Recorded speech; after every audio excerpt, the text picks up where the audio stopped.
Hello students, कैसे हैं आप लोग? अच्छे ही होंगे।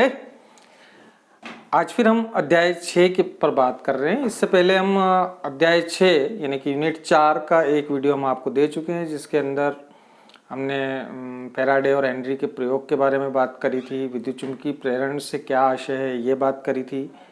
फैराडे के दोनों नियम हमने उसमें देखे थे, साथ ही साथ लेंज का नियम क्या था वो भी हमने उसमें देखा था। चुंबकीय फ्लक्स के बारे में भी हमने बात करी थी और लेंज का नियम ऊर्जा संरक्षण के नियम के अनुकूल है, किस प्रकार से अनुकूल है, ऊर्जा संरक्षण के नियम के अनुकूल लेंज का नियम है, इस पे भी हमने चर्चा की थी। आज हम फिर इसी चैप्टर के इस यूनिट के दो पॉइंट पर हम डिस्कस करना चाहेंगे। आज दो पॉइंट को अपन क्लियर करना चाहेंगे। पहला पॉइंट है गतिक विद्युत वाहक बल। गतिक विद्युत वाहक बल ये पहला पॉइंट रहेगा। दूसरा जो पॉइंट रहेगा वो भंवर धाराएं, एडी करंट्स, भंवर धाराएं। भंवर धाराएं क्या होती है, इनके अनुप्रयोग और इससे क्या हानियां हैं, इस पे अपन डिस्कस करेंगे। तो सबसे पहले अपन बात करते हैं गतिक विद्युत वाहक बल की, कि गतिक विद्युत वाहक बल के लिए क्या व्यंजक निकलता है, किसको बोलेंगे अपन गतिक विद्युत वाहक बल, इसकी बात हम करते हैं। तो मान लीजिए अपन देखो सीधे सीधे पहले से मैं आपको बता देता हूँ। एक सीधा सा दो मेथड इसके अंदर दी हुई है एनसीईआरटी की बुक के अंदर। तो सिंपल सी यदि अपन एक रॉड लें, है ये रॉड है अपने पास में मान लीजिए, और इसको एक चुंबकीय क्षेत्र में अपन ने रखा हुआ है। चुंबकीय क्षेत्र क्रॉस लगा हुआ है, इसका मतलब आपको स्पष्ट मालूम है, मैं पहले बहुत सी बार बता चुका हूं कि जब भी क्रॉस लगा हुआ है इसका मतलब इसकी क्षेत्र की दिशा तल के लंबवत अंदर की ओर है। ये हमने पहले वहां पर डिस्कस कर चुके हैं हम बहुत सी बार। तो एक ऐसा एक समान चुंबकीय क्षेत्र है जिसकी दिशा तल के लंबवत अंदर की ओर है। यहाँ पर हमने सपोज करें कि एक एल लंबाई की हमने छड़ ले ली, एल लंबाई की एक छड़ ली है। इस छड़ को ऐसे छड़ लिए, चुंबकीय क्षेत्र अंदर की तरफ है। इस छड़ को यदि इस चुंबकीय क्षेत्र में मोशन कराया जाए, चुंबकीय क्षेत्र में इसको इस इधर v वेग से यदि बढ़ाया जाए आगे, बहुत सिंपल कॉन्सेप्ट है, समझने की कोशिश करना। उसके बाद बुक का जो थ्योरेटिकल पोर्शन है वो मैं समझा दूंगा। थोड़ा सा यहाँ पर ये समझे हम कि आखिर गतिक विद्युत वाहक बल क्या होता है। इसको यदि हम देखें तो एक समान चुंबकीय क्षेत्र लिया है जिस क्षेत्र की दिशा अंदर की ओर है। यहाँ पर हमने एक रॉड ली है, ये रॉड जो है एल लंबाई की रॉड है, और यदि ये v वेग से आगे बढ़ रही है, v वेग से आगे बढ़ रही है, तो यहाँ पर जो प्रेरित विद्युत वाहक बल इसके अंदर होगा उसकी वैल्यू E = BLV होगी। इसी को गतिक विद्युत वाहक बल कहेंगे। क्यों होगी, कैसे होगी, ये भी अपन देखेंगे। लेकिन गतिक विद्युत वाहक बल का जो डेरिवेशन है या जो उसका सूत्र होगा वो क्या होगा, E = BLV, जहां पर B, L व V तीनों एक दूसरे के लंबवत है, एक दूसरे के लंबवत है, लंबवत होंगे। यदि ऐसी कंडीशन है कि जहां पर चुंबकीय क्षेत्र, छड़ की लंबाई या छड़ और वेग तीनों एक दूसरे के लंबवत है। देखिए यहाँ पर यदि ये छड़ इधर मोशन कर रही है, इधर अगर जा रही है ये, तो चुंबकीय क्षेत्र अंदर की तरफ है ना, और छड़ ऐसी है तो छड़ की लंबाई ये इस टाइप से है।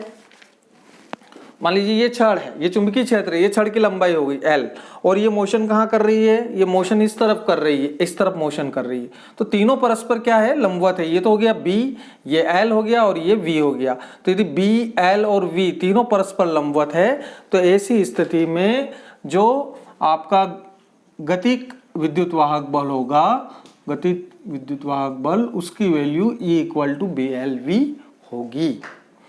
अब ये कैसे होगी, क्या होगी, ये अभी अपन देखते हैं कैसे निकलेगा, ये हम देखते हैं। तो ये एक मैंने जो फंडामेंटल है इसका कि गतिक विद्युत वाहक बल क्या होगा, कि ये जब मोशन में होगी, जब ये गति कर रही होगी छड़ चुंबकीय क्षेत्र के अंदर, किसी चुंबकीय क्षेत्र के अंदर यदि किसी छड़ को यदि मोशन कराया जाए, गति कराई जाए, और स्थिति ये हो कि छड़ चुंबकीय क्षेत्र और गति की दिशा तीनों परस्पर लंबवत हो तो वहां पर जो प्रेरित विद्युत वाहक बल उस छड़ के अंदर उत्पन्न हो जाता है और ऑटोमेटिक वो छड़ जो है एक बैटरी की तरह कार्य करने लगती है। तो वो जो है विद्युत वाहक बल उसकी वैल्यू ये होगी इक्वल टू BLV होगी।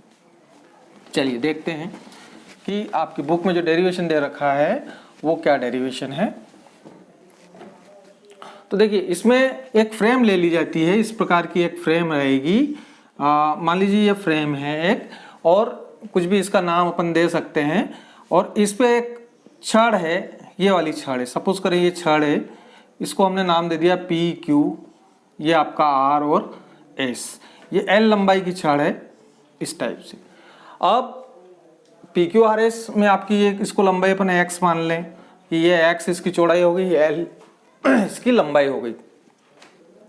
PQRS एक समान चुंबकीय क्षेत्र में एक गतिमान छड़ है PQ जो इस तरफ मूवमेंट कर रही है, इधर गति कर रही है, सपोज करें इधर V वेग से ये गति कर रही है, और dt समय के अंदर इसकी स्थिति चेंज होकर यहाँ आ जाती है। ये dt समय में ये कहाँ आ जाती है, मान लीजिए यहाँ आ जाती है, यहाँ इसकी स्थिति हो जाती है P डैश Q डैश, इस स्थिति में ये पहुँच जाती है PQ। यहाँ से यहाँ तक का जो डिस्टेंस है वो कितना है, dx है ना। dt समय के अंदर यहाँ पर लिख देंगे कि dt समय में छड़ dx दूरी तय करती है ना।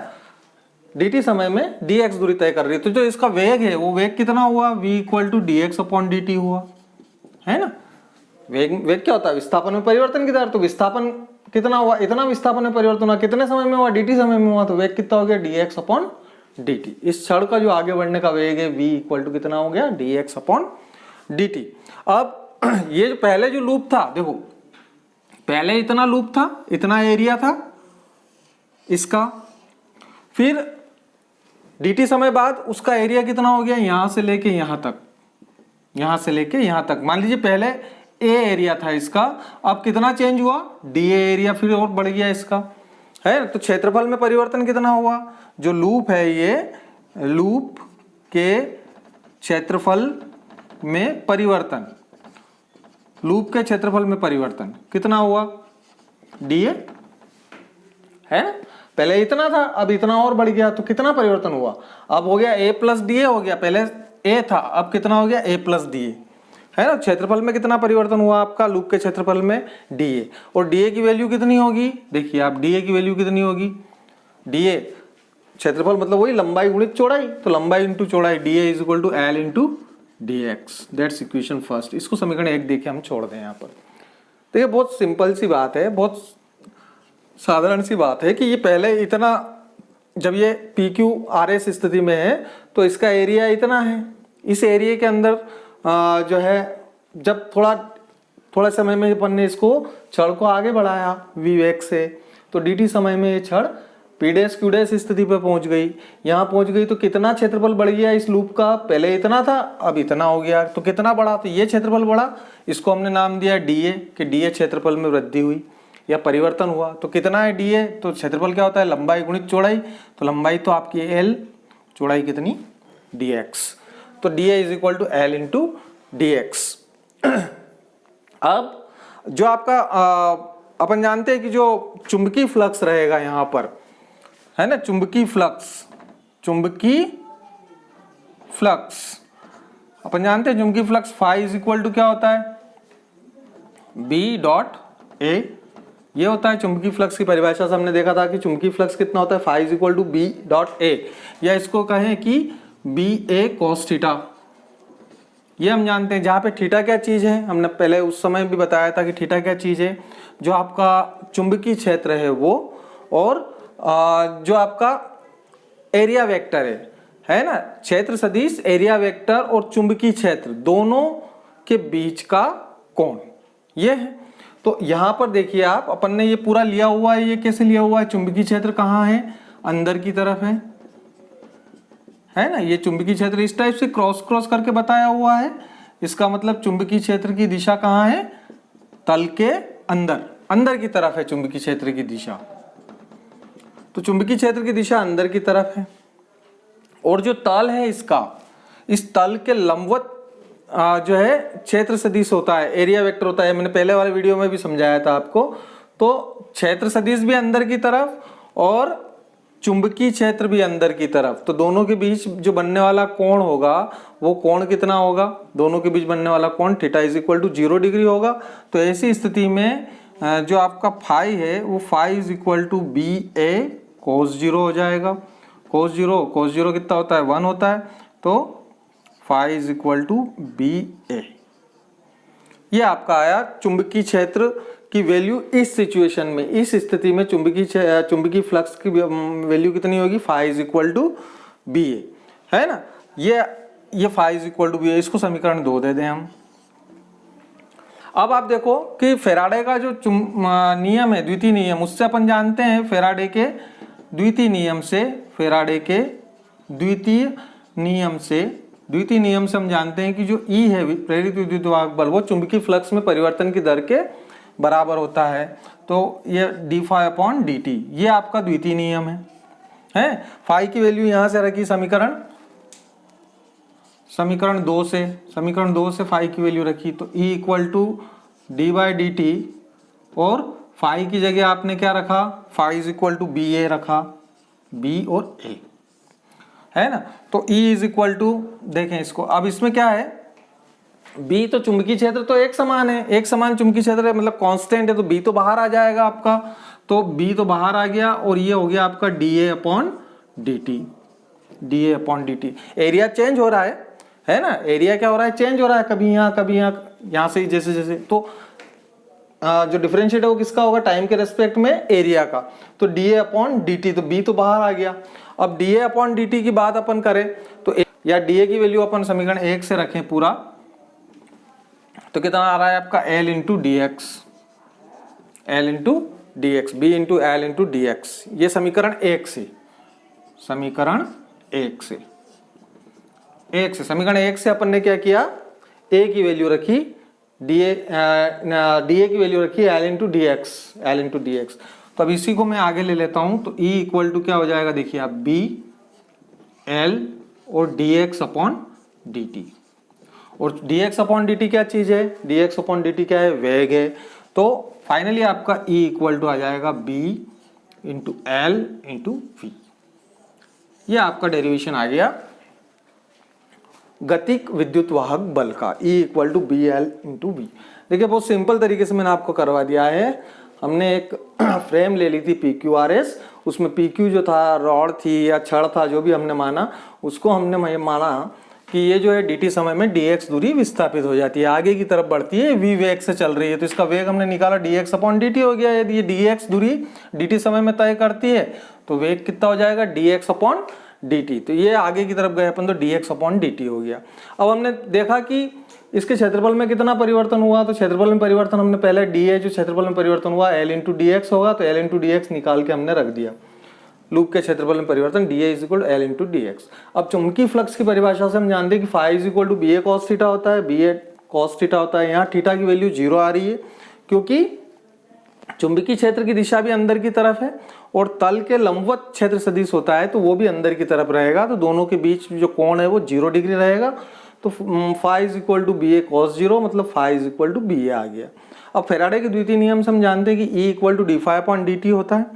फाई की वैल्यू इसके अंदर रखी, तो फाई इज इक्वल टू आपका यहाँ निकाला था आपने BA रख दिया। अब B चूंकि कांस्टेंट है, चुंबकीय क्षेत्र एक समान है, इसलिए B बाहर आ गया, तो dA अपॉन dt हो गया। अब dA की वैल्यू अपने यहाँ पर निकाल रखी है L इंटू dx, तो ये वैल्यू रख दी L इंटू dx, तो BL और dx अपॉन dt V होता है, इसलिए E is equal to BL into V। तो इस प्रकार से ये जो है आपका गतिक विद्युत वाहक बल के लिए व्यंजक आ गया BL इंटू V, जहां पर BL और V तीनों म्यूचुअली एक दूसरे से परपेंडिकुलर है, परस्पर एक दूसरे के लंबवत हैं तीनों, BL और V तीनों। तो इस प्रकार से ये पहला जो डेरिवेशन है गतिक विद्युत वाहक बल का, ये आपका कंप्लीट होता है। चलिए दूसरा एक और महत्वपूर्ण टॉपिक है, वो है भंवर धाराएं। भंवर धाराएं, इस टाइप का प्रश्न आता है कि भंवर धाराएं क्या है, भंवर धाराओं को प्रदर्शित करने के लिए प्रयोग का वर्णन करिए, इसके अनुप्रयोग लिखिए, इस टाइप का प्रश्न एक और बनता है कि भंवर धाराएं क्या है। तो भंवर धाराएं क्या होती है कि जब भी कोई चालक होता है, उस चालक से बद्ध चुंबकीय फ्लक्स में जब परिवर्तन, कोई चालक जैसे कोई प्लेट है या कुछ इस प्रकार का चालक है, उस चालक से बद्ध चुंबकीय फ्लक्स के मान में जब भी परिवर्तन किया जाता है तो उस चालक के अंदर भंवर के समान, भंवर मतलब जो पानी होता है, जैसे पानी भरा हुआ है और पानी के अंदर यदि अपन एक पत्थर डालें तो वो गोल गोल जो बनते हैं भंवर, उसके समान उस चालक के अंदर चक्करदार प्रेरित धाराएं उत्पन्न हो जाती है। इन धाराओं को भंवर धाराएं कहते हैं। फिर से बताता हूं कि यदि कोई चालक है और उससे बद्ध चुंबकीय फ्लक्स के मान में परिवर्तन किया जाता है तो उस चालक में जल में उत्पन्न भंवर के समान चक्करदार प्रेरित धाराएं उत्पन्न हो जाती है। इन को जो है भंवर धाराएं कहते हैं। भंवर धाराओं का मान चालक के रेजिस्टेंस के ऊपर डिपेंड करता है, उसके प्रतिरोध के ऊपर डिपेंड करता है। यदि अधिक प्रतिरोध है उस चालक का तो भंवर धाराएं कम होगी, यदि कम प्रतिरोध है तो भंवर धाराओं का मान ज़्यादा होगा, है ना। और ये जैसे जितना ज़्यादा भंवर धाराओं का मान होगा उतनी ही ज़्यादा जो है वो चालक गर्म हो जाएगा और उसकी ऊष्मीय ऊर्जा के रूप में एनर्जी व्यय होगी। और इसको शो करने के लिए, तो दर्शाने के लिए प्रयोग एक लिया गया था जिसके अंदर ये एक विद्युत चुंबक लिया गया है, विद्युत चुंबक बनाया गया है। विद्युत चुंबक जैसे ये मान लीजिए इस टाइप से लेके और इसके ऊपर तार लपेट दिए जाए और विद्युत चुंबक बना दिया जाए उसको। मान लीजिए आपका तार जो है इस टाइप से इसके ऊपर लपेट दिए जाए, ऐसे तार लपेट के और इसको विद्युत चुंबक के रूप में बना दिया जाए ऐसे। तो यहाँ पर अपन ने क्या किया कि इसको बाहर से बैटरी से जोड़ दिया तो ये विद्युत चुंबक बन गया, नर्म लोहे का टुकड़ा लेके, और उसके ऊपर अगर अपन तार लपेट दें ऐसे, तार लपेटने के बाद में उसमें यदि करंट फ्लो करें बैटरी से तो अपन जानते हैं कि वो जो है मैग्नेट की भांति कार्य करने लगेगा जब तक कि इसके अंदर अपन करंट फ्लो कर रहे हैं। मान लीजिए ये इसका N वाला सिरा हो गया और ये वाला इसका S वाला सिरा हो गया। इस टाइप की ये विद्युत चुंबक हमने बनाई। अब इस विद्युत चुंबक के बीच में यहाँ पर एक तांबे की प्लेट लें हम, ऐसी तांबे की प्लेट लेके, कॉपर प्लेट लेके, और उसमें यहाँ ऐसा छेद करके और उसको इस टाइप से यहाँ पर लगा दिया, है ना, जिससे वो राउंड अप हो सकती हो, वो घूम सकती हो। इस टाइप की फ्रेम हमने ली कि वो क्या कर सकती हो, घूम सकती हो। ऐसी ऐसी हम मान लेंगे ऐसी कोई फ्रेम है और उसके बीच में छेद कर दिया, ऐसे छेद करके और उसको राउंड अप किया जा सकता है, उसको ऐसे घुमाया जा सकता है। इस टाइप से उसकी व्यवस्था वहाँ पे की। ये क्या है, तांबे की प्लेट है, तांबे की प्लेट। तो ये इस प्रयोग से अपन बता सकते हैं कि इसके अंदर ईडी करंट्स कैसे उत्पन्न हो रहे हैं।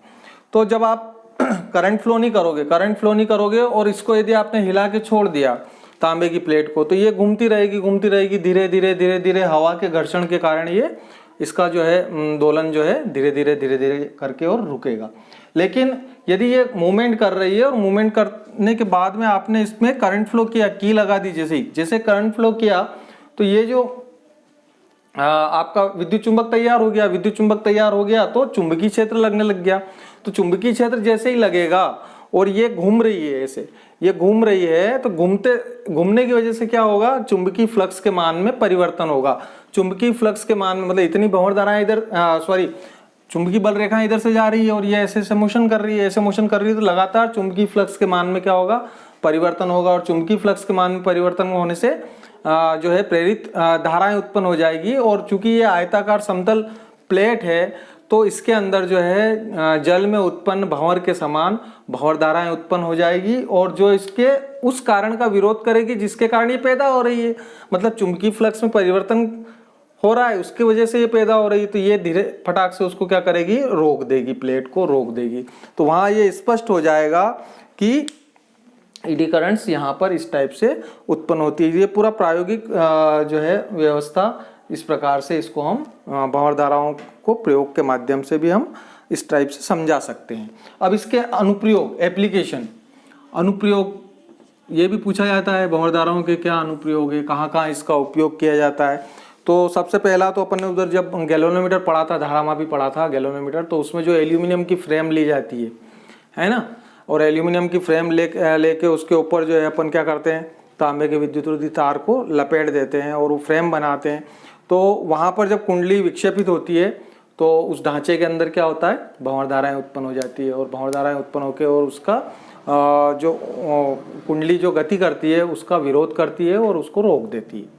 ठीक है, तो एक तो अपन कह सकते हैं कि धारामापी को रुद्रदोल बनाने में, उसको बोलेंगे रुद्रदोल बनाने में। दूसरा प्रेरण भट्टी में देखिए प्रेरण भट्टी की बात अपन करते हैं तो प्रेरण भट्टी में वहाँ यूज़ की जाती है उसको, तो वहाँ जब बहुत ज़्यादा अयस्क जब निकाला जाता है तो उसके साथ में बहुत सारी चीज़ें होती है साथ में, है ना, मटेरियल्स दूसरे भी होते हैं, धातु के टुकड़े भी होते हैं, बहुत सारे मटेरियल्स भी होते हैं, तो वो सब चीज़ें उसके अंदर रहती है। तो जब प्रेरण भट्टी के अंदर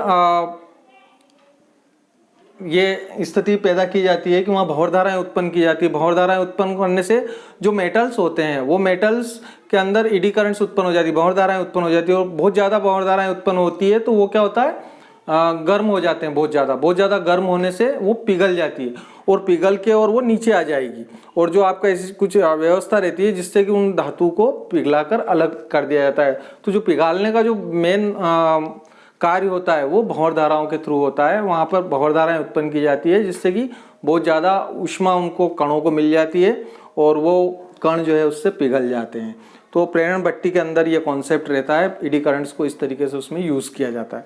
फिर जैसे अपन ट्रेनों वगैरह में देखते हैं विद्युत ब्रेक के अंदर जब उनका पहिया घूमता रहता है और अचानक आप क्या करते हो, उसके अंदर जो है चुंबकीय फ्लक्स पैदा करते हो, तो चुंबकीय फ्लक्स के मान में परिवर्तन होता है, तो वो जो घूम रहा है पहिया तो उसको वो रोकने का प्रयास करता है तो वो ब्रेक लग जाता है, डिस्क ब्रेक जिसको हम बोलते हैं।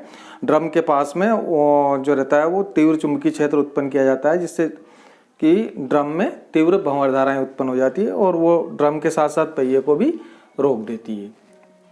प्रेरण मोटर में भी इसी प्रकार से एक बेलन होता है और वो बेलन उस चुंबकीय क्षेत्र में रखा जाता है, तो जब आप चुंबकीय फ्लक्स में परिवर्तन करते हो तो उसमें भी भंवर धाराएं उत्पन्न हो जाती है और वो बेलन भी घूमने लगता है। तो इस सिद्धांत का उपयोग प्रेरण मोटर बनाने में किया जाता है। तो इस प्रकार के और बहुत सारे अनुप्रयोग हैं, तो 3-4 अनुप्रयोग आप लोग जो है ये देख लिए इसके अंदर। फिर एक और लास्ट इसके अंदर रह जाता है कि भंवर धाराओं में क्या हानि होती है और इन्हें कैसे कम किया जा सकता है।